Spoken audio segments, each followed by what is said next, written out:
Yes, hi guys. Welcome to Pando English Academy. I am Bhagirath Godara here to welcome you on these channels. First of all, good morning to everyone.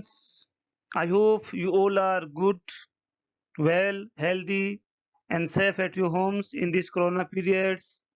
We should stay at homes and follow the government's instructions to stay healthy forever because corona's graph is increasing day by day. It is a very problematic disease that can harm us in any way. So we should never take it light. We should stay at home. We should never think that we are safe. No one is safe till everyone is not safe. So we can't be safe क्योंकि अभी corona spread हो रहा है. So in these lessons we will learn class ninth lessons, that is sound of music. This is the second lesson of the book. In these lessons, there are two parts, part first and part seconds. Part first about a girl that's name is Evelyn Glennie. She was deaf by the age of 8, but by being a deaf girl, she listened the musics and go topest prize of the world. This is the a motivative story for us. So we should learn this. So for the lessons and pro proceedings the lessons, I request all the newcomers, those are new on these channels, I request them to subscribe it, like it, and comment it. The lesson, sound of music, the name of this lessons, the theme of the lesson. First we learn the theme of lessons, what is the history, what is the story and what is the summary of these lessons. इस lesson में क्या बात की गई वो हम पढ़ेंगे. In this lesson, in this lesson, there are some there is a story of a deaf girl. इस लेसन में एक deaf girl की story है. That is Evelyn Glennie. She loses his hearing gradually. उसके सुनने की क्षमता धीरे धीरे कम हो जाती है. By birth she was not a deaf girl. By the age of 8 years, she became completely deaf. 8 साल की उम्र में completely deaf हो जाती है. Her parents worries about her. It is natural for everyone. जब भी अपने उनके बच्चे having a problem or any deficiencies, they have to worry. So her parents also worried about her. Someone advised them to send her to school for deaf. कुछ लोगों ने उनको advice दी कि आप इसे स्कूल में भेज दीजिए. कौन सी school? School for deaf. Deaf के लिए जो स्कूलें होती हैं, बहरे बच्चों की जो स्कूल होती है वहां भेज दीजिए. But she means Evelyn Glenny was not ready to go there. वो वहां जाने के तैयार नहीं थी. But one day her mother noticed that she was playing with Xylo. यदि उसकी मदर ने नोटिस किया कि वो Xylo is a musical instrument, xylophone. She was playing with the xylophones. ऐसा उसकी मदर ने नोटिस किया. They thought to train her in this field. और फिर उसकी मदर, उसके पेरेंट्स ने ये विचार किया कि क्यों न हम इस बच्चे को म्यूजिक की ट्रेनिंग दें. And she got popularity by the training. She got popularity in the field of music. और इतने से ही वो इस म्यूजिक की फील्ड में पॉपुलैरिटी उसे मिल गई. अपार्ट फ्रॉम रेगुलर कंसर्ट, वो पॉपुलैरिटी मिलने के बाद में, गुड म्यूजिशियंस बनने के बाद में, naturals every musicians give concert, programme conduct करते हैं. In this way she also conduct many programmes. But one special thing is there. Apart from regular concert के अलावा she also gives free concert in prisons, hospitals. वो hospitals और prisons में free concert भी दिया करती थी. Concert means आयोजन program. She also gives high priority to classes for young musicians. और वो young musicians को high priority दिया करती थी. This is just about the theme of the lessons. Summary of the lessons. What had happens in this lesson we learn from now. But this is the summary. In these lessons, there is an interview taken by the author of these lessons. And in her interview, Evelyn Glennie share her facings, her problems, how she faced the problems, how she overcome them, and how she became popular, and how she was feeling that. That was sharing there. Then, this is the quotation said by the author of this lessons after taking interview of this girl. इस girl का interview लेने के बाद में ये quotation, ये लाइनें उस इंटरव्यूअर ने लिखी है, कही है उस लड़की के बारे में। क्या कहा है? God has taken her hearing, but he has given her back something extraordinary. वो कहता है कि भगवान ने उसकी सुनने की क्षमता तो ले ली है, दैट्स ओके, चलो ठीक है, बट भगवान ने उससे कुछ ऐसी चीजें दी है जो उसकी सुनने की क्षमता से भी बेहतर होती है, से भी अच्छी होती है, ऐसा वो कहता है। वोट भी हियर, जो कुछ चीजें हम सुनते हैं, सी फील्स, वो उसको फील करती है। जो चीजें हम सुन करके समझते हैं वो फील करके समझती है, because she was deaf. Deaf वो सुन तो सकता नहीं, सो वो उसको फील करती है, वाइब्रेशन करती है। हम बोलते हैं तो हमारे बोलने की जो आवाज की जो फोर्स जो है वो क्लाइमेट के अंदर वाइब्रेट होती है, जिससे वो समझ लेती है। जैसे स्नेक जो होता है उसकी ईयर नहीं होती, फिर भी वो आदमी के आने की ओर की को महसूस कर लेता है, फील कर लेता है, सेम थिंग इज देयर। वो more deeply than anyone us, any of us, और वो भी ऐसा समझ लेती है जितना कि हम सुन करके भी नहीं समझ पाते हैं। That is why she expresses music so beautifully, इसीलिए वो इस म्यूजिक की दुनिया में इतनी पॉपुलर हो सकी। This is the quotation said by the author who has taken the interview of that girl. This is the first paragraph of the lessons. रस आर्स क्लाउड्स, रस आर्स क्लाउड्स मीन्स जो रस आर्स होते हैं, जो भीड़ भरे घंटे जो होते हैं दिन के समय मार्केट के अंदर, मॉर्निंग में 10 o'clock से 1 o'clock, 2 o'clock, 4 o'clock तक जो भीड़ होती है, उसी भीड़ के दूसरे समय rush hours crowds jostle for, jostle means pushing रफली। जब भी मार्केट में क्राउड होती है, भीड़ होती है, तो एक दूसरे को धक्का मुक्की होती है। Same thing is there. She say about this, कि इस भीड़ भरी दुनिया में, इस रस आर्स में, on the underground train platforms, कहती है कि जब मैं अंडरग्राउंड ट्रेन प्लेटफॉर्म पर थी, वहां पर काफी भीड़ थी। उस भीड़ भरी दुनिया में भी the a slight girl looking younger than her 17 years, वो कहती है कि मैं 17 ईयर्स से भी, उसमें 17 ईयर की थी लेकिन 17 ईयर से भी यंगर लगा करती थी, उम्र उसकी दिखती कम थी। ये बात वो उसमें की कहती है when she went to get training in London, तो अपने स्कॉटिश, अपने शहर के प्लेटफॉर्म पे खड़ी होती है, और जब वो काफी भीड़ देखती है, उस भीड़ में भी वो कुछ फील कर लेती है। वो क्या करती है? वो नर्वस येट एक्साइटेड, वो उसमें ये बहुत ही नर्वस भरा था, क्योंकि शी वाज डीफ, वो डीफ थी, और वो ऐसा कार्य करने जा रही थी जो डीफ के लिए असंभव होता है, म्यूजिक का। म्यूजिक तो सुने बिना हो ही नहीं सकता, और वो यही करना चाह रही थी कि मैं जिस चीज को जो मेरी इनकैपेबिलिटी है उसको मैं कैपेबल में चेंज करूं। तो वो कहती है कि चीज नर्वस थी, but but excited as she felt the vibration of the approaching train. लेकिन फिर भी वो एक्साइटेड थी, एक्साइटेड हो गई जब उसने आती हुई ट्रेन के वाइब्रेशन को सुना। जैसे नेचुरली हम भी जानते हैं, जब भी स्टेशन में ट्रेन आती है तो उसका वाइब्रेशन हमें प्लेटफॉर्म पे फील होने लगता है, ऐसा उसको फील हुआ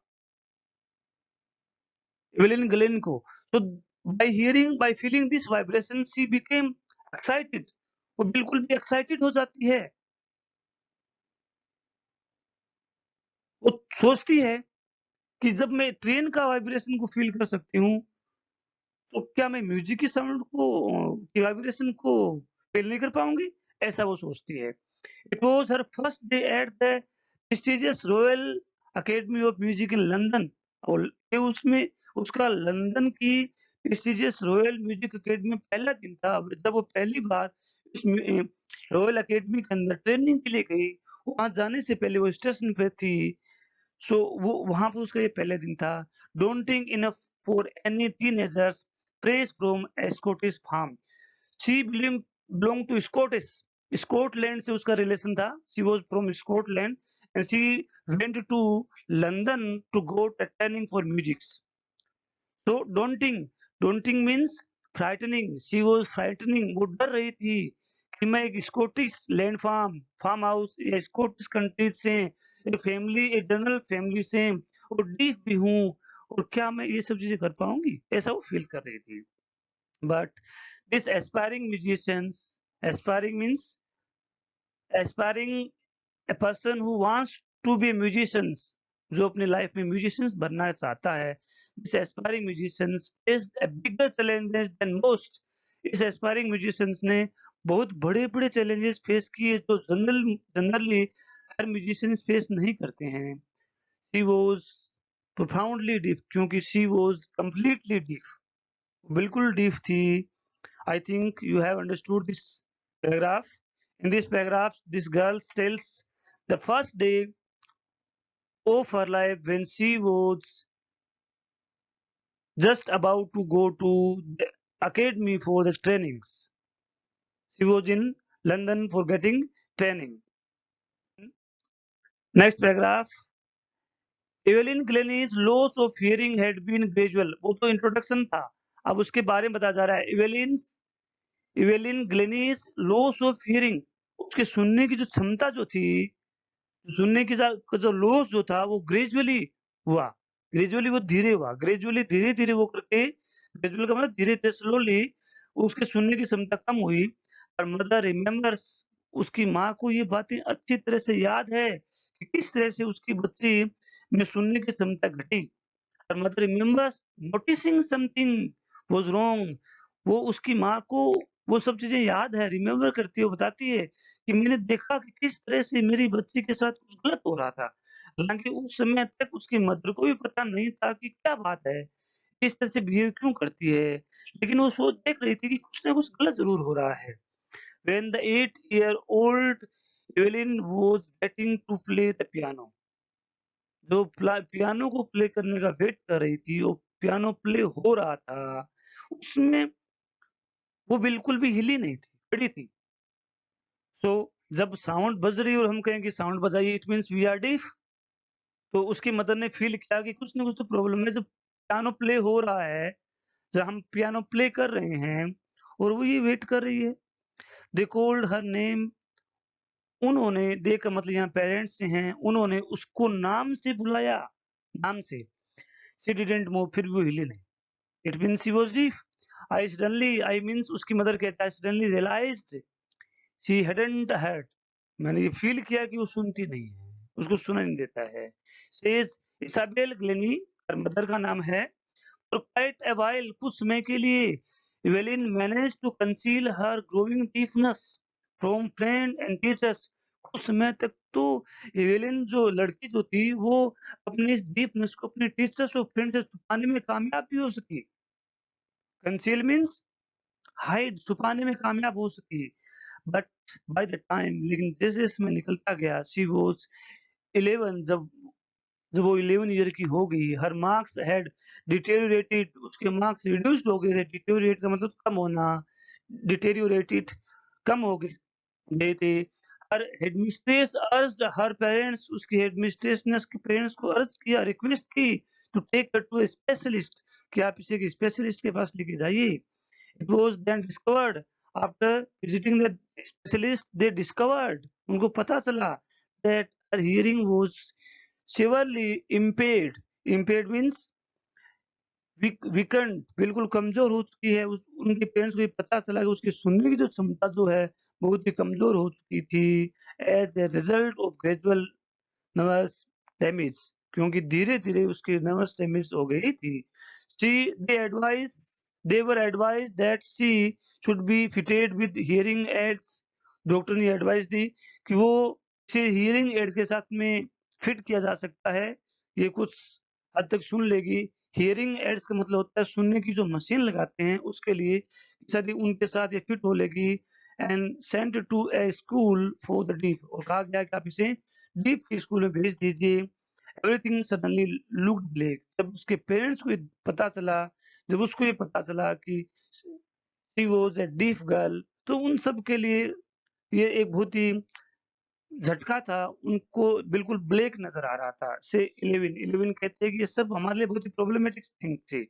इसके अंदर उसके इस पैराग्राफ में उसके सुनने का जो लॉस जो था वो कैसे हुआ? कैसे उसे पता चला? कैसे उसके पेरेंट्स को पता चला? कैसे उसके टीचर्स को पता चला? She was a deaf the next paragraph but Evelyn was not going to give up लेकिन वो इस बात को छोड़ने वाली नहीं थी। किस चीज़ को गिव अप? पियानो के प्ले को। By the birth, from the beginnings, she has much interest in playing piano. लेकिन वो इसको छोड़ने वाली नहीं थी। डीफ हो गई थी फिर पियानो प्ले करना चाहती थी। She was determined to lead a normal life and pursue her interest in music. वो एक नॉर्मल लाइफ को लीव करने के लिए, सर्वाइव करने के लिए डिटरमाइंड थी कि कुछ भी हो जाए, मैं डीफ स्कूल में नहीं जाऊँगी, मैं एक नॉर्मल लाइफ जी लूँगी, लीड कर लूँगी, pursue her interest in music और मैं म्यूज़िक में अपना इंटरेस्ट परस्यू करूँगी, शो करूँगी। परस्यू मतलब शो करना। One day she noticed a girl playing a xylophone and decided that she wanted to play it too. एक दिन उसने सी का मतलब यहाँ है इवेलिन ग्लेनी। इवेलिन ग्लेनी ने एक दिन एक लड़की को एक दूसरी लड़की को देखा, नोटिस किया। Playing a xylophone, she was playing xylophone. Evelyn Glennie ने एक दिन एक सी दूसरी लड़की को ज़ाइलोफ़ोन को प्ले करते हुए नोटिस किया कि ज़ाइलोफ़ोन को वो प्ले कर रही थी। उसी दिन उसने डिसाइड कर लिया कि मैं भी इसे प्ले करूँगी। ये ज़ाइलोफ़ोन होता क्या है? Xylophone is a musical instrument with a row of wooden bars of the different length. Different length की अलग लेंथ की कुछ रोज़ होती है लकड़ी की, जिसको हम प्ले करना होता है। वो था the most of the teachers discourage her जब उसने कहा कि I want to be musicians तो ज्यादातर टीचर्स ने उसे डिस्करेज किया, निरुत्साहित किया, उसे प्रोत्साहित नहीं किया, करेज नहीं किया, उसके मोटिवेट नहीं किया, डीमोटिवेट किया। बट पर्सुएशनिस्ट पर्सुएशनिस्ट मीन्स जो म्यूजिक सिखाते हैं। Percussionist is a person who play the drum, जो ड्रम प्ले करता है। Tone for base support it support यहाँ वर्ब है, लेकिन पर्सुएशनिस्ट बोन फोबियस ने देखा, नोटिस किया। स्पॉटेड मीन्स नोटिस किया, हर पोटेंशियल उसकी क्षमता को उसने नोटिस किया। He began by tuning two large drum to different notes. और उसने नोटिस किया कि जब वो इतना जिद करती है लड़की कि मैं एक म्यूजिशियन बनना चाहती हूँ, तो उसने दो बड़े बड़े ड्रम लिए, उनको अलग अलग ट्यून में बीट किया, ट्यून में बीट किया। Don't listen through your ears. Percussionist डॉन कहता है कि आप अपने ईयर से तो नहीं सुन सकती। ही वुड से उसने कहा try to sense it some other way, तो इस साउंड को, इस वाइब्रेशन को कोई और तरीके से आप सेंस समझने की कोशिश करें। सेज इवेलिन, इवेलिन ऐसा कहती है कि मेरे पर्सुएशनिस्ट ने ऐसा सोचा, ऐसा कहा कि आप जब ईयर से नहीं सुन सकती ठीक है, लेकिन आप कोई और तरीके से इसको फील करने की कोशिश करें। Suddenly I realised I could feel the higher drum from the waist up and the lower drum from the waist down. 2 drums थे, एक बड़ा ड्रम, एक छोटा ड्रम, एक तो उसकी कमर के ऊपर बंधा हुआ था, एक नीचे था। तो उसने फ़ील किया कि उसने ड्रम की वाइब्रेशन, बीटिंग की जो वाइब्रेशन थी, जो उसके सराउंडिंग में, एयर में, उसको उसने फ़ील किया अपने बॉडी पार्ट्स में। फोर्बियस रिपीटेड एक्सरसाइज, फोर्बियस ने फिर इस एक्सरसाइज को बार-बार रिपीट किया। Soon Evelyn discovered that she could sense certain notes in different part of her body. और फिर एवेलिन ने पता चला कि मैं डिफरेंट साउंड को मेरी बॉडी के डिफरेंट पार्ट से अंडरस्टूड कर सकती हूँ, ऐसा उसने फील किया। I had learn to open my mind and body to sound and vibration. वो कहती है कि जब मैंने फील किया, तब मैं ये जान चुकी थी कि मैं भी सुन सकती हूँ, मैं भी फील कर सकती हूँ। वो कहती है कि I have opened my mind and body to the sound and vibrations. वो कहती है कि मैंने अपने दिमाग और बॉडी को साउंड के लिए ओपन कर दिया था। इससे पहले वो सोचा करती थी कि शायद मैं सुन नहीं पाऊँगी, मैं देख नहीं पाऊँगी, सुन नहीं पाऊँगी, समझ नहीं पाऊँगी। म्यूज़िक मेरे लिए बहुत ही प्रॉब्लमैटिक चीज़ है, चैलेंजिंग थिंग्स है। I had learned to open my mind and body to sound and vibrations rest वो sheer determination and hard work. इसके बाद में उसकी determination and उसके हार्ड वर्क ने सब पॉसिबल कर दिया, ऐसा वो कहती है।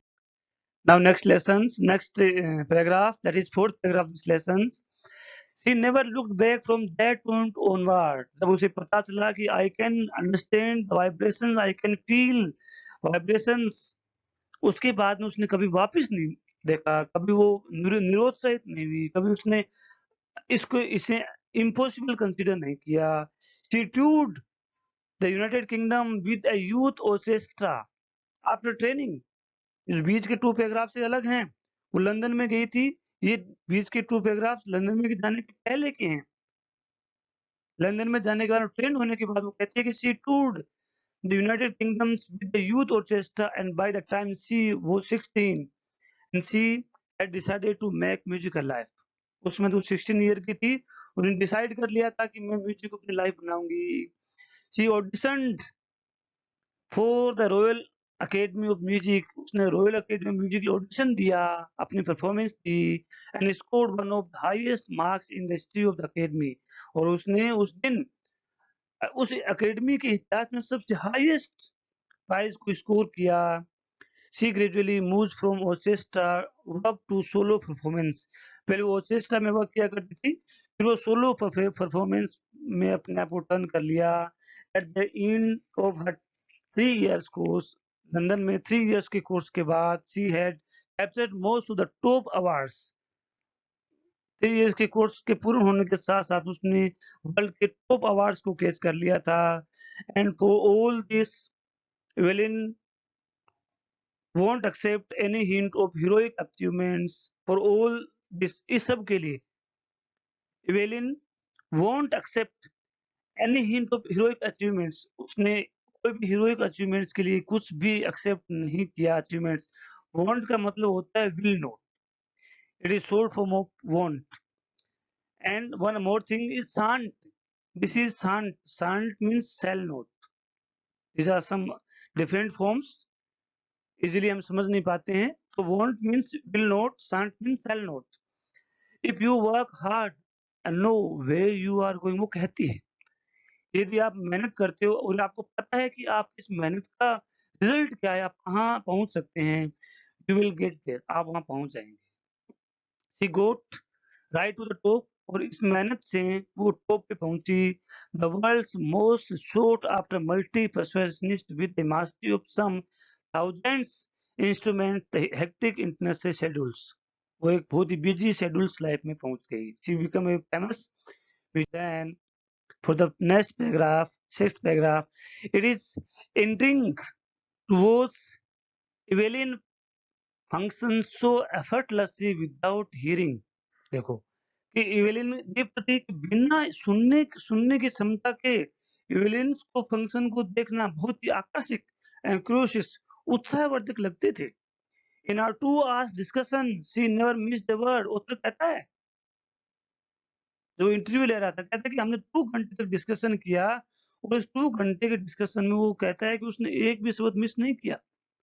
जो हम बातचीत मैंने की थी उन सब बातों को she answered clearly. Man with bushy beards give me trouble, she laughed. लेकिन वो कहती है कि जो लोग दाढ़ी वाले होते हैं, जिन लोगों की दाढ़ी ज्यादा होती है, वो मुझे ट्रबल कर देते हैं क्योंकि वो उनके लिप्स के मूवमेंट को नहीं समझ पाती। It is not just watching the lips, it is the whole face. वो ये कहती है कि न केवल मैं उनके लिप्स को नहीं देख पाती बल्कि उनके फेस को भी नहीं अंडरस्टैंड कर पाती हूँ, स्पेशली आईज को अंडरस्टैंड नहीं कर पाती हूँ। She speaks flawlessly with a Scottish lilt. Lilt means a way of speaking. वो स्कॉटिश एसेंट में कंटिन्यूअली फ्लोलेसली स्पीक करती है। My speech is clear because, वो कहती है मेरा स्पीच इतना क्लियर क्यों, पता है आपको, I could hear till I was 11, कि मैं जब 11 ईयर की थी तब तक ही सुन सकती थी, उसके बाद में मैंने सुनना बंद कर दिया। तो जब कोई एक क्षमता कम हो जाती है व्यक्ति में तो आदमी दूसरी क्षमताओं को डेवलप कर लेता है। तो उसने अपने फीलिंग की वाइब्रेशन को फील करने की क्षमता को डेवलप कर लिया। सी से वो कहती है but that doesn't explain how she managed to learn French and master basics Japanese. लेकिन उसने ये नहीं बताया फिर उसने फ्रेंच और मास्टर बेसिक जापानीज़ को कैसे लर्न किया, कैसे लर्न करने में सक्सेस हो उसकी। एज़ फॉर म्यूज़िक की बात करें तो शी एक्सप्लेन्स वो बताती है, it pores in through every part of my body. वो कहती है कि म्यूज़िक मेरे शरीर के हर पार्ट में पोर है। पोर का मतलब है बहना। म्यूज़िक मेरे शरीर के हर पार्ट में बहता है। It tingles in the skins, ये मेरे स्किन्स पे टिंगल करता है। Tingles tingles means cause a slight प्राइ प्राइसिंग प्राइ प्राइसिंग्स और स्टिंगिंग सेंसेशन। मीन्स जब भी म्यूज़िक वो कहती है कि आस-पास से म्यूज़िक प्ले होता है तो मेरी स्किन में यूँ मोमेंट होना शुरू हो जाता है। माय चीक बोन्स में भी मूवमेंट होना शुरू, इवन इन माय हेयर्स में भी मूवमेंट होना शुरू हो जाता है। When she play the xylophone she can sense the sound passing up the string into her fingers. वो कहती है कि जब मैं ज़ाइलोफ़ोन को प्ले करती हूँ, तो मेरे हाथ में जो स्टिक होती है, जब मैं उसको हिट करती हूँ, तो उससे जो साउंड निकलती है, वो साउंड्स मेरे फिंगर से मेरी बॉडी पार्ट में आती है। And I understood the feelings by learning leaning against the drum. वो कहती है जब मैं उसको बीट करती हूँ ना ड्रम के अगेंस्ट में लीन झुकी हुई रहती हूँ, तो उसकी साउंड ऊपर की तरफ बढ़ती है। She feels the resonance flowing into her body. तो वो कहती है कि जो फ्लो जो है साउंड का उसकी बॉडी में फ्लो करता है, बहता है ऑन द वुडन प्लेटफ़ॉर्म। और वुडन प्लेटफ़ॉर्म स्टेज की बात करती है कि जब मैं वुडन प्लेटफ़ॉर्म के ऊपर होती हूँ, शी रिमूव्स हर शूज़, वो अपने शूज़ को रिमूव कर देती है, so that the vibration pass through her bare feet up to her legs, ताकि उस स्टेज का जो वाइब्रेशन जो है, उसके बेयर फीट से उसके शरीर में पहुँच सके। This is the way she learn, how she learn the musics. Eighth paragraph. Not surprisingly, Evelyn delight her audience. अपने ऑडियंस को डिलाइट करती है। In 1991, she was presented with the Royal Philharmonic Society's prestigious Soloist of the Year award। और 1991 के अंदर उसे soloist award का सबसे हाईएस्ट कैटेगरी उसे अचीव की, उसे ऑफर की गई, ग्रांट की गई। She is master percussionist James Blake. वो पर्सुएशनिस्ट ऐसा कहता है, God may have taken her hearing, but he has given her back something extraordinary. What we hear she feels far more deeply than any of us। वो कहता है कि जो चीज़ हम सुन करके समझते हैं, वो सब चीज़ें वो वाइब्रेशन से फील करके समझती है। That's why she expresses music so beautifully. इसीलिए वो म्यूजिक को बहुत ही आराम से ब्यूटीफुली एक्सप्लेन कर देती है। Then ninth paragraph, Evelyn confesses that she is something of the workaholic. Workaholic means, workaholic is informal meaning उसका है, a person who find it difficult to stop working। जब कोई आदमी काम करने से अपने आप को नहीं रोक पाता है, जो कोई व्यक्ति अपने आप को काम करने से नहीं रोक पाता, लगातार काम करता रहता है, दैट इज वर्कहोलिक। ओके, वो कहती है कि she is something of workaholic, मुझे काम करने की कुछ आदत है। I have just got to work. वो कहती है सिर्फ मैं काम के लिए बनी हूँ, मीन्स म्यूजिक के लिए बनी हूँ। Open harder than classical music. वो कहती है क्लासिकल म्यूजिशियन से भी मैं हार्ड डांस करती हूँ, प्रैक्टिस करती हूँ, बट रिवार्ड्स वर इनॉर्मस। लेकिन उसके जो रिवार्ड्स हैं वो बहुत इनॉर्मस हैं। Apart from the regular concerts, Evelyn gives a free concert in prisons and hospitals. Regular concert के अलावा वो फ्री कंसर्ट भी हॉस्पिटल और प्रिजन्स में देती है। She also gives high priority to classes of young musicians and Richlin of the Bitohon Fund for Deaf Children C। ये उसका हेड है, Beethoven's fund for deaf childrens का हेड है। वो कहता है she is assigning inspiration for deaf childrens. वो कहता है कि डीफ बच्चों के लिए बहुत ही इंस्पिरेशन, मोटिवेशन है, ये प्रेरणा का स्रोत है। They see that there is nowhere that they can go. जब वो देखते हैं कि वो कहीं भी नहीं जा सकते हैं, वो डीफ बच्चे फील करते हैं कि हम हमारे जीवन में कुछ नहीं है, उन लोगों के लिए इस लड़की की लाइफ जो है वो थी है। For the next stanza, Evelyn Glennie was Evelyn Glennie has already accomplished more than most people twice her age। यहाँ ये कहना चाहते हैं कि इवेलिन ग्लेनी ने बहुत सारे कार्य कंप्लीट कर लिए, इतने कार्य उसके डबल उम्र के लोग भी नहीं कर पाते हैं। She has brought persuasions to the front of the orchestra and demonstrated that it can be very moving. She has given inspiration to those who are handicapped. उन लोगों के लिए प्रेरणा का स्रोत है जो handicapped हैं. People who look to her and say, if she can do, I can. जो लोग उसकी तरफ उसको जानकर ये कहते हैं कि जब ये कुछ कर सकते हैं तो हम क्यों नहीं कर सकते, मैं क्यों नहीं कर सकता. She has become a source of motivation for the many peoples. And not the least, she has given enormous pleasure to millions. और कम से कम वो हजारों मिलियंस लोगों को, अरबन लोगों को बहुत सारा प्लेजेस दे चुकी है. This is the lesson written by डिबो Deborah Cowley. This is written by the lessons. This is the orchestra. This is the xylophone she play. How she play. She has bent over this. और जब उसके sound ऊपर उड़ती है तो उसकी body के अंदर से को क्रॉस करती है. Then she feels how she wrote the meaning of these sounds. This is the lessons. So I think you have understood these lessons very clearly. If you have any type of problems, any issues, any misunderstandings, you can comment me in the comment box. I will personally observe your comments and personally reply you. If you have liked these lessons, subscribe it, comment it, and like it. Thanks for watching.